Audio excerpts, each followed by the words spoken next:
ভুল হয়েছে, বুঝতাম পারছি না, মারতে হয় না গেল একেবারে এরকম। একটা লোক চুরি করছে বলে কি দিনে দুপুরে তার হাত কেটে ফেলতে হবে? তাহলে পারো তো খালি গরিব মানুষের সাথে আর অসহায় মানুষের সাথে।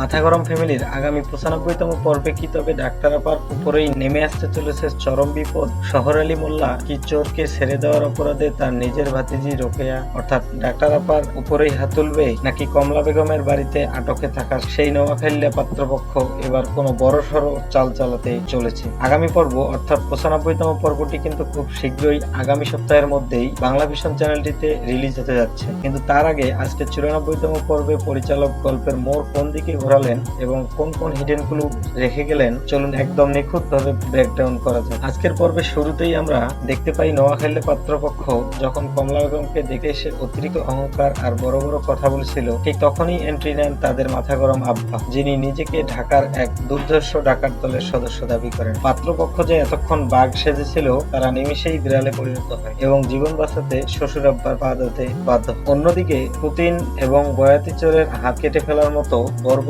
সিদ্ধান্তকে স্বাগত জানালেও ডাক্তার আপা যেখানে গিয়ে চোরকে মুক্ত করে নিজের দায়িত্বে চিকিৎসার জন্য নিয়ে যান, এর ফলে পুতিনের বাড়ি ভাত যেমন বন্ধ হয়েছে, ঠিক তেমনি শহর আলী মোল্লার রথও কিন্তু চোরের হাত কাটার জন্য চরম গরম হয়ে উঠেছে। আজকের পর্বের স্ক্রিপ্টিং এবং কমিক টাইমিং এক কথায় অসাধারণ ছিল। বিশেষ করে নোয়াখালীর আঞ্চলিক ভাষায় পাত্রপক্ষের ডায়লগ এবং হঠাৎ করে ফ্যামিলির মারমুখী রূপ ধারণ করার সিনটা বেশ উপভোগ্য ছিল। তবে সবচেয়ে দারুণ লেগেছে বয়াতি আর পুতিনের সেই ডায়লগটা, যেখানে বড় বড় চোরেরা যখন কোটি কোটি টাকা পাচার করে পার পেয়ে যায়, সেখানে সামান্য গয়না চুরির অপরাধে একজন গরিব চোরের হাত কেটে ফেলার সামাজিক অবিচারের বিষয়টি ফুটিয়ে তোলা হয়েছে। পরিচালক কমেডির ছলে সমাজকে খুব সুন্দর একটি মেসেজ দিয়েছেন। পরিচালক এই ডায়লগটি কিন্তু এমনি এমনি দেননি, এটা একটা বড় ইঙ্গিত যে আগামী পর্বগুলোতে পুতিন ও বয়াতি নিজেদের পিঠ বাঁচাতে এবং শহর আলীর মন জয় করতে ডাক্তার আপাকে চোরের সহযোগী হিসেবে প্রমাণ করার একটা নোংরা চক্রান্ত করতে পারে। আমার প্রেডিকশন বা ভবিষ্যৎবাণী অনুযায়ী আগামী 95তম পর্বে